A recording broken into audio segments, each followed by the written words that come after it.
te moom ci loolu lay dox. Kandji si loolu lay dox. La preuve xam nga organisé na fii récemment journée mondiale de la femme rurale. mais dafa discours am déglu nga ko deful sax discours politique. parce que jàpp nañ du politique dafay def te yàlla rek a tax. te moom wax na ko dès le début de son discours. da ka teel a avertir du politique du leneen.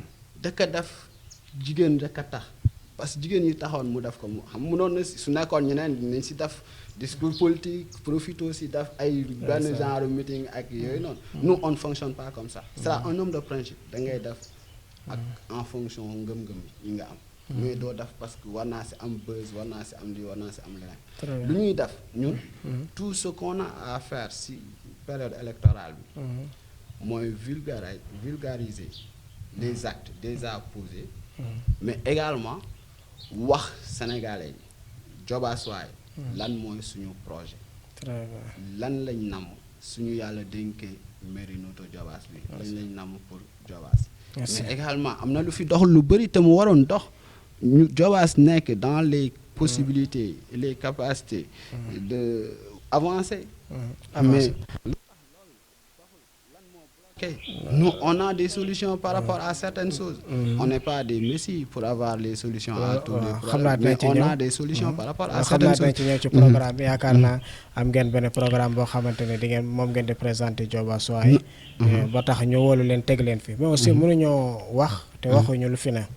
maanaam ku fi nekkoon sax ancien kii mu nekkoon maire sortant maire Alioune Sarr. parce que damaa yaakaar ne bu ngeen bokkoon gis-gis wala bu ngeen d'accord ci lu mu liggéey fi da ngeen ànd ak moom. mais da ngeen génn seen coalition di ko opposé woo. kooku tamit wax ji lu mu bëri am na lu mu fi def. waaw mais yéen lan ngeen gis loo xamante ne soxna te moom waroon ko def. ok je pense que c'est une très bonne question kan nga wax Alioune Sarr non. le maire actuel le maire sortant. ok kooku laa dégg ñu koy wooye dinaa xaw ma c'est pas ça c'est. j'ai entendu ce mot dinaa. mais bi nga ko déggee yow jéemoo xam lan mooy. waaw non man en fait xam nga dégg wax ñu on fonctionne mun nañ dégg. mais ñun dañuy dem sur la base des faits concrets. des preuves ak yeneen nekkuñu ay nihilistes. c'est-à-dire tu peux pas être dans une localité. pendant 12 ans ou 12 ans durant pour dire que tu n'as rien fait c'est-à-dire ku dund benn fan sax am na lu mu def. mais la preuve xam nga lu ñuy xool. lu mu def tegu na fu mu war a tegu wala teguwul fu mu war a tegu. lu ñuy xool lu mu def am na efficience wala amul efficience quand je parle d'efficience c'est par rapport ak le temps passé à la tête de cette localité. 2 ans et les choses concrètes réalisées durant ce temps. soo comprendre da ngay comparer temps bu mu toog ak lu mu fi def. du mu fi def. voilà xam nga tey mënoo nekk maire pendant 12 ans ñu naan la defoo fi dara mais est-ce que def nga li nga waroon def yëpp def nga ko. pendant 12 ans. mais mënuñu comprendre aujourd'hui que le Diobass reste toujours dans comment on dit il y a un mouvement qui est né le Diobass a soif. les sentinelles. Les sentinelles de Diobass est là. Il y en a d'autres. Hein. Ne serait-ce que sur le problème de l'eau. Mais c'est le problème ndox mi daa mel ni ñu ngi ci de. ñan ñoo si nekk. ñu ngi ci de côté zone Sange Babaak yëpp xëcc nañ foofu ay tuyaux. waa xam nga xëcc tuyau loolu xam nga ndox dafa am xam nga tey y a ce qu'on appelle les compétences les domaines de compétences d'une localité de la mairie ou d'une commune. yu bëri mën nañ si wax ba suba et je sais que mën nañ si dawaat ba suba mais ce qu'il faut comprendre ça quand suñ la nommé suñ la élire maire d'une commune. yow yaay premier soldat commune bi c'est-à-dire da nga war a jouer le rôle d'un soldat c'est-à-dire da ngay war a aar commune bi mais aussi da nga war a jouer rôle filtre ni ñu koy waxee filtre ni ñu koy waxee ci olof. c'est-à-dire xam nga tey. voilà da nga war a jouer rôle filtre mooy antinor xam ni ñu koy woowee noonu. di sec tey xam nga commune mënul nekk isolé ça y a des influences externes y a des impacts externes yi nga xam ne mën na ñëw affecté ko ci commune bi. mais yow en tant que maire da nga war a nekk soldat mooy xeexal commune bi. lépp li nga xam ne dafa bokk ci Sénégal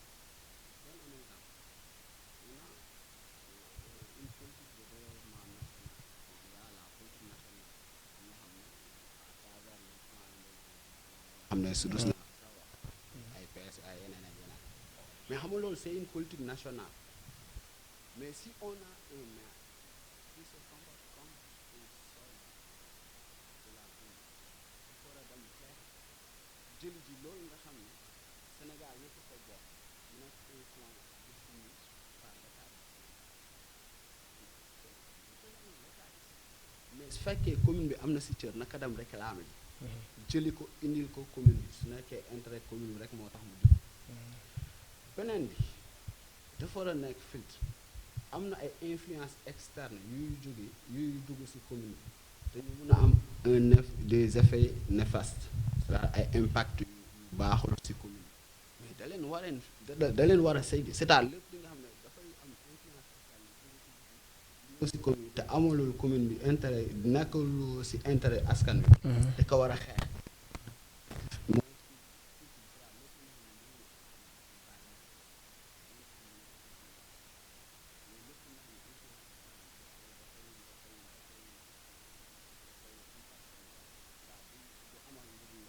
askan wi njëriñ mu xeex ko tey il représente l'État si fekkee ndox bi ak yooyu noonu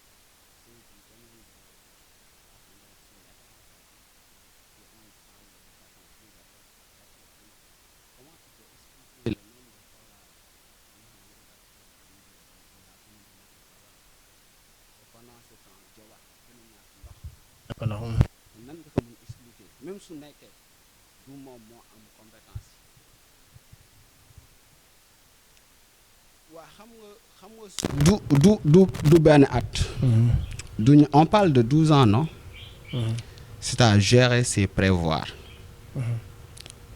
gérer c'est prévoir xam nga bon je ne sais pas comment l'expliquer en wolof mais gérer c'est prévoir et ça veut tout dire tey suñ la jiitalee danga di war a sàmm di saytu mais aussi di natt di xayma mais gis nga commune nu mel am na zone yu bëri am nañ problème ndox et il y a la situation le problème du climat ay yeneen impact yu bëri ñëw mais su fekkee tu es un manager ngay gérer une commune war nga mun a prévoir des plans et des actions yi nga xam ne dinañ la permettre heure bu situation yi amee nga am une solution même su nekkee dafay nekk une solution ponctuelle c'est-à-dire une solution bi nga xam ne day nekk juste solution pour régler le problème de façon ponctuelle mais au-delà de ça tu as 5 ans suñu la élire tu as 5 ans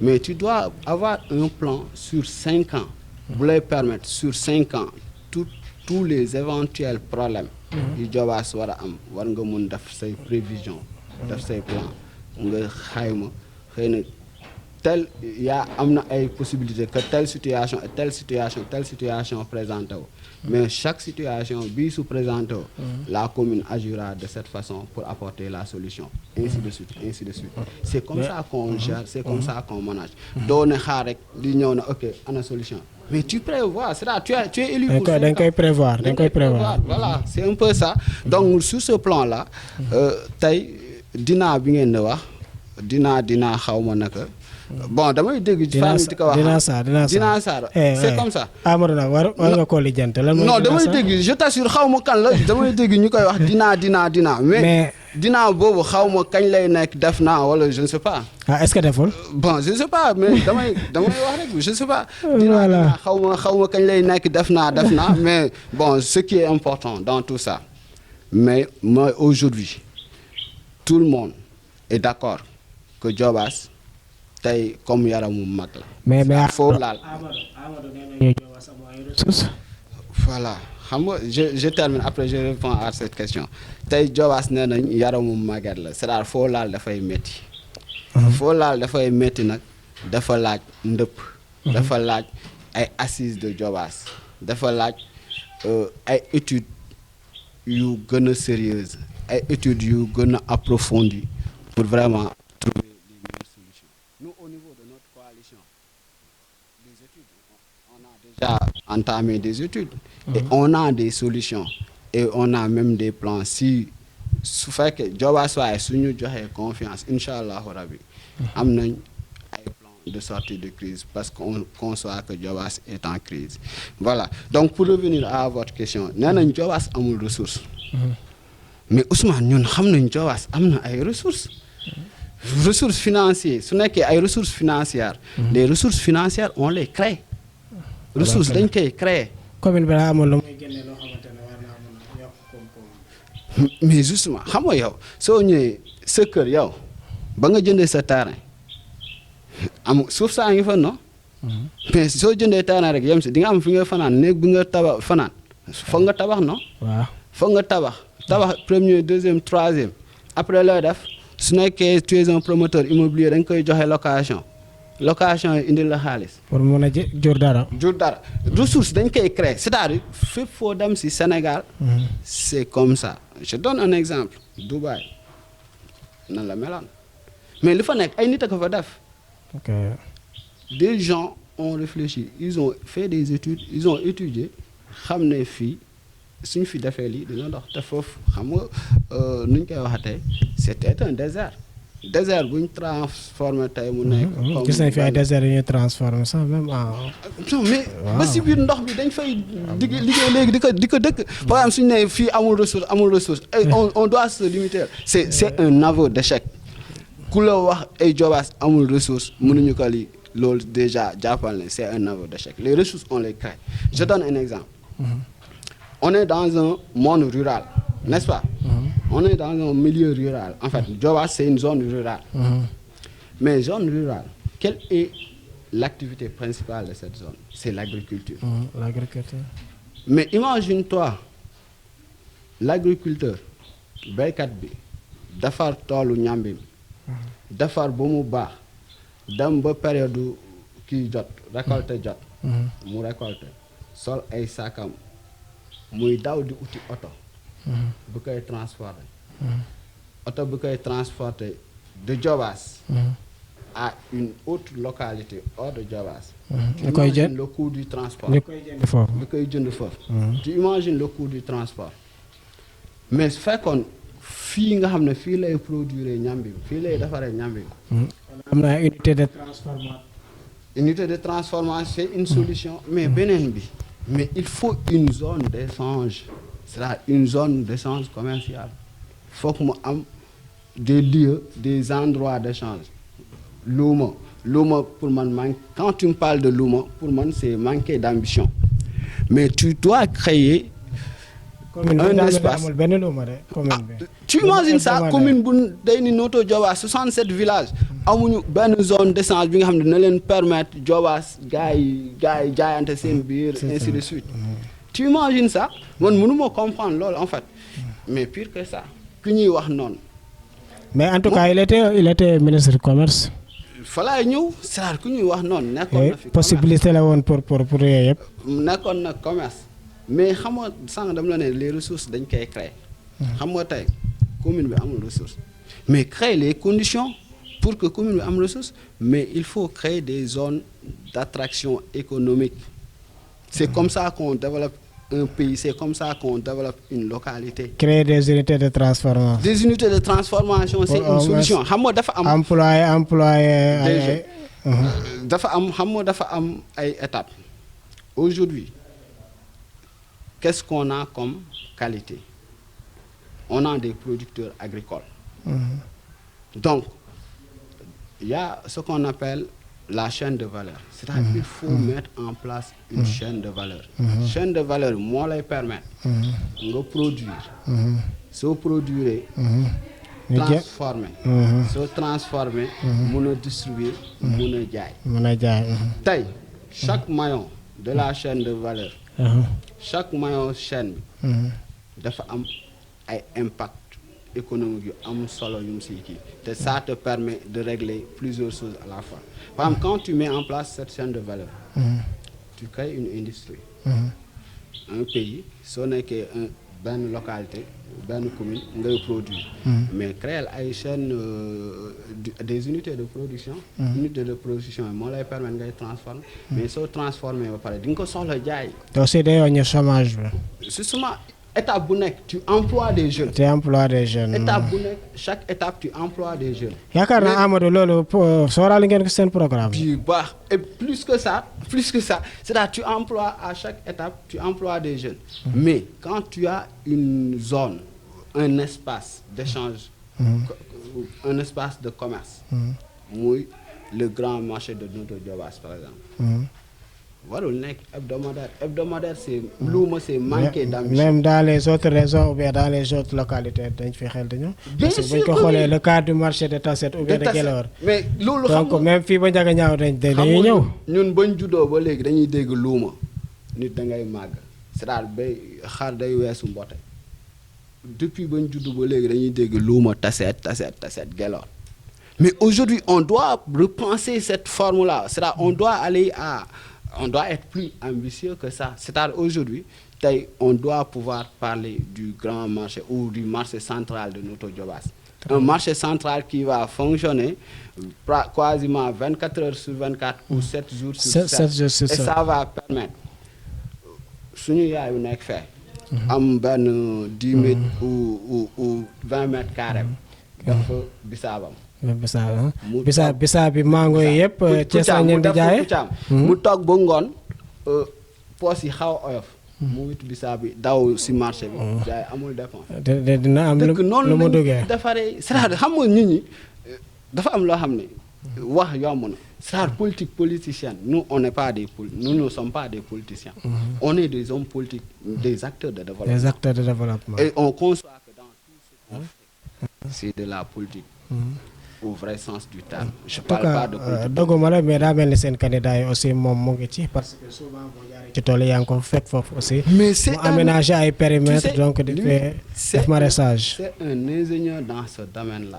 ok c'est un ingénieur agronome. te Amadou waroon naa yomb am nañ suuf am nañu ndox. mais évidemment c'est-à-dire xam nga paradoxe le paradoxe c'est ça en fait man souvent damay toog.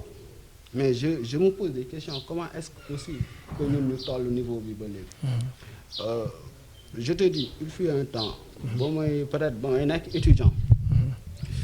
dama doon yàkkamti ñëw village. C'est ça. Mais su ma ñëwee village surtout jamono yi may football nawetaan su ma ñëwee village damay yàkkamti ñëw de mais su ma ñëwee premier jour bi su demee ba timis jot. damay décourager sama xel yëpp xam nga fa lay yem. ñibbi Dakar. C'est ça ndax. parce que amul courant. C'est ça. C'est-à-dire dafa am li nga xam ne c'est la base. tey tu peux pas prétendre à installer des industries dans Diobass si on n'a pas assez d'électricité. da ngay dem Diobass il y a des aspects discriminatoires yi nga xam ne dama koy gis. par exemple soo jëlee Taten Séréer c'est sama village la. biir Taten Séréer est-ce que xam nga ne am na gox yu amul courant. au moment où les autres quartiers. Taten Séréer. Taten ba léegi am na foo amul courant. ba léegi. xanaa extension la ñu laaj. non pas du extension. biir Taten damal. Taten Séréer Coyaan am na Njambur am na. Mbinkoon am na. Kër Pour am na. waaw far moo des. Mbindig amul. ah ok Mbindig amul courant. mais jëlal Taten Tukulóor aussi. c'est mais maire bi jàmbaar la ci de. mais ñooñu imaginer waa Mbindig nan la ñuy gisee. ñëpp am na ñoom ñu beddi leen. c'est discriminatoire. ah mais peut-être dinañ leen justifier loolu. peut-être xam nga tey même su nekkee man yéen da ngeen ma wóolu jiital ma. waaw lii du sama domaine de compétence c'est-à-dire si li ngeen ma dénk lii bokk si. waaw mais am na feneen fu muy jógee kooku mun ko def mooy soldat bu mu la wax. je me transformerai en un soldat et je me battrai pour que loolu nekk feneen ma dem jëli ko indi ko foofu. c'est-à-dire y a. nee nañu bëgg nañu avant élection yi presque tous les Diobass. xam nga électrifier ko. mais xam nga nit. c'est-à-dire man gis nga kuy defar dëkk. tu choisis pas les moments. ça defar dëkk dafa war a bokk forme bi et démarche bi dafa war a nekk une démarche quotidienne. doo ko calculer ci ay événements doo ko calculer ci ay élections. ça doit faire partie de ton quotidien. daal da ngaa jàpp élection daa ñëw daal mu occasionné. non tu verras du tout élection su ñëwee man je te le dis. élection su ñëwee di nga gis façon promesse bu dul promesse su. mais Taten yàgg nañ ko électrifier yow tamit. non c'est pas longtemps Taten yàggul man je fais la dëkk mieux que ça je vais donner un exemple bu gën a yomb. gis nga à Taten je vais donner exemple benn quartier mooy ban. muy Njàmbur Taten Njàmbur les jeunes xam nga lan lañ def robinet ndox bañ amee problème ndox man je fais partie en fait des gens yi initié lool jeunes yi xam lan lañ def ils se sont mobilisés fexe ba indi ñaari centrale ñaari compteur yu jóge si kiiwu Taseer bi ñëw waaw ñaari lañ indi si ba si kiiwu quartier bi mais ils se sont cotisés dañoo cotiser fexe ba kër gu nekk ñu samp fa robinet poste jeunesse yi la jeunes yi la jóge c'est un exemple bi nga xam ne dafay wane jeunes yi seen implication dafa war a am solo si lépp luy dox xam nga loolu suñu amoon quelqu'un ki nga xam ne dafa nekk si seen si yiite askan wi kon jeunes yooyu à la place ils feront peut-être autre chose mais parce que gisuñu kenn ku leen jàppale si domaine boobu moo tax ñu obligé takku manko mais aussi lépp waruñu koo xaar ci maire de lépp très bien moo tax ma ne la exemple la moo tax looloo tax ma ne la loolu c'est un bel exemple bi nga xam ne c'est un exemple à suivre parce que dañu jàpp ne gis nga dëkk du ñu ñuy fal rek c'est-à-dire loxo ñëpp da si war a dugg tey si on a pris cet engagement là cet engagement si on l'a pris aujourd'hui dugg si langue politique bi comme il le faut c'est parce que c'est grâce à ça parce que dañ jàpp ne on doit faire partie des gens yi nga xam ne dinañ contribuer pour le développement de notre Diobass mënuñu toog nekk fële mënoon nañ ko def su fekkee ne Diobass ñoruñu mën nañ toog ñoo ngi suñu liggéey ñoo ngi dund li ñu war a dund ñoo ngi sant yàlla mais est-ce que loolu ngor la au moment où tes concitoyens ay Diobass waa say mbokk say tànn say yaay say bajan nekk fële dans la souffrance mënoo di jox di dem si ku nekk di ko jox chaque jour dépense mais soo amee une idée wala nga mën a fexe bokk de développement voilà mën a fexe bokk ba ñi nga xam ne dinañ teg ay plan ay politique de développement yi nga xam ne dinañ permettre kenn ku nekk gis si boppam mais demal si xeex boobu et ñun c'est ce qui nous a motivé ça jàpp nañ vraiment Diobass pour ñun c'est pas lu compliqué c'est juste une question de volonté et que les gens arrêtent de personnaliser les choses ce n'est pas une question de personne mais c'est une question nu ñu koy waxtee c'est une question plus profonde que ça volonté bi nga wax rek ak engagement volonté la engagement nañ takku liggéey ànd ñun ñëpp changer Diobass ki fi nekk dina ñu mu fexe vraiment mu may ñu ko ndax gars yi apparemment fu ma jaar on me parle de Dina man j'avais du mal à comprendre Dina ça comprendre dara est-ce que deful ci ginnaaw non bon je sais pas voilà merci beaucoup donc grand rendez-vous mooy nekk Amadou Thiandoum Amadou xam naa fi mu ne moom ñu ngi cappaandaw émission bi. ah bon lu ñu fi war a wax yëpp bëri na de. si bëri na trop xaajuguma je ne fais que commencer. kon loolu dañ koy bàyyi ba campagne. non je vous assure. yaakaar naa yéen a ngi ci visite de proximité. voilà on est dans ça et vraiment xam nga comme ni mu la ko waxee rek c'est-à-dire dafa am ñuy war ñu nga xam ne dañuy nekk dans les trucs tintamarre. nous on est dans l'essentiel. et essentiel boobu d'ailleurs moom mooy suñu source mooy l'élément bi nga xam ne moom moo ñuy motiver dans tout ce qu'on fait parce que jàpp nañu comme ni ko ñu bëri di waxee quand l'essentiel est en danger s'opposer ou voilà se tenir s'opposer daal dafay nekk pratiquement une obligation et nous on a vu que le Diobass ou en tout cas son élan de développement est en danger depuis 12 ans. Rien de concret, que des promesses. Ça suffit. Dafa doy. Il va falloir que ñëpp jóg. Moi, ce que je te dis là, je le dis avec le cœur meurtri. Parce que dafa metti, je t'assure. Moi, je connais les gens. ñi fi nekk ak ñeneen ñëpp man xam naa leen mais dafa metti que nga nekk un jeune.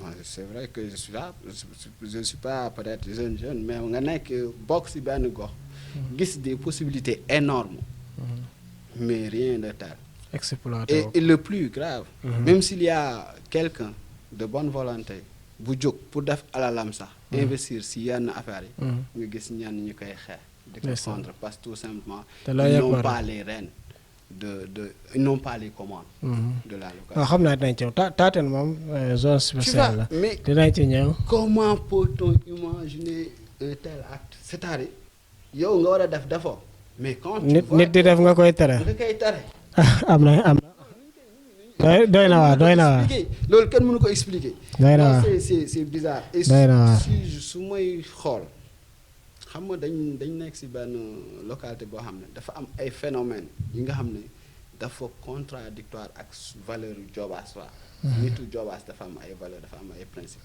mais su demee ba tey nitu Diobass ay jigéenu Diobass ñu xamee leen woon njàmbaarte ñu xamee leen woon am jom am fula nangu liggéey ñeme coono tey su demee ba nit yooyu noonu ñenn ñi di si transformé wu di dem di foot land yi xaw ma comment on appelle ça waaw transformé wu en babysitter à Thiès te loolu yëpp mën naa dañ. non mais c'est ak li nga fi wax yëpp. non man en fait c'est des choses yi nga xam ne c'est des choses qui me font révolter. macha allah je peux pas imaginer ça. ndeysaan merci.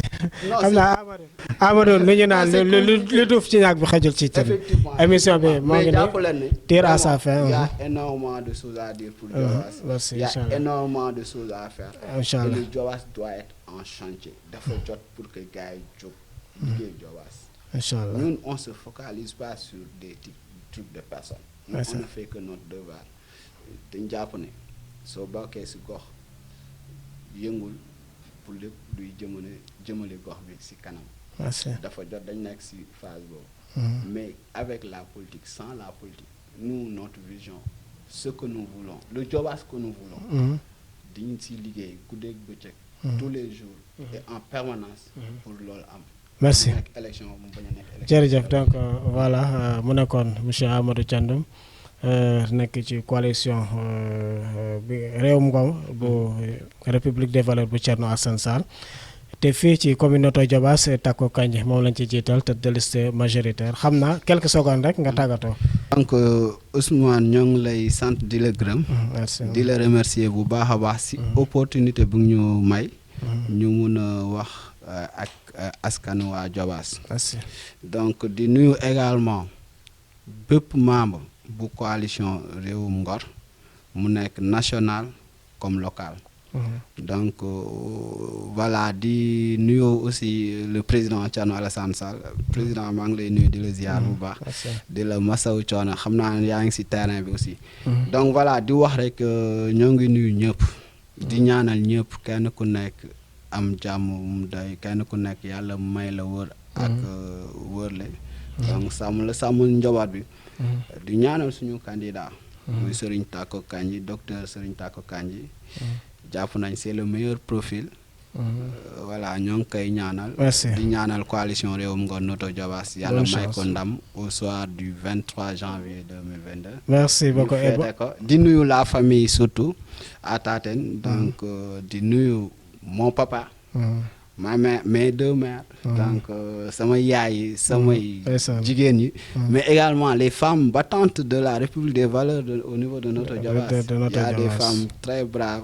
donc tous les membres de la coalition Réewum Ngor de Notto Diobass ñoo ngi leen di nuyu di leen ziar Samba Faye fàttewuma la ñoom Cheikh donc les dames ñoom Aïda et consort maa ngi nuyu ñëpp di ziar ñëpp di wax ne bon émission bi gàtt na il faut ngeen yokk temps bi parce qu'il y a énormément de choses à dire voilà donc vraiment kontaan naa moo tax ma ne nag li ci des dañ koy bàyyi ba campagne peut-être campagne dana am occasion organiser ay yeneen débat yoo xamante ne di ngeen ci gën a développer donc merci beaucoup merci Amadou Thiandoum kontaan naa Ousmane merci beaucoup Amadou Thiandoum République membre la ci République des yaay coordinateur bi je suis le coordinateur voilà République des Valeurs fii ci commune Notto Diobass di parti Thierno Alassane Sall di ko sant aussi di ko gërëm ci disponibilité bi di ñaar ñëpp incha allah nii lañ ko fas yéene defee le grand rendez-vous avant campagne bi de commencer rek ñu jàll ci coalition parti yëpp xamante ni ñoom ñoo war a jongante fii ci commune Notto Diobass kon donc ñenn ñi xaar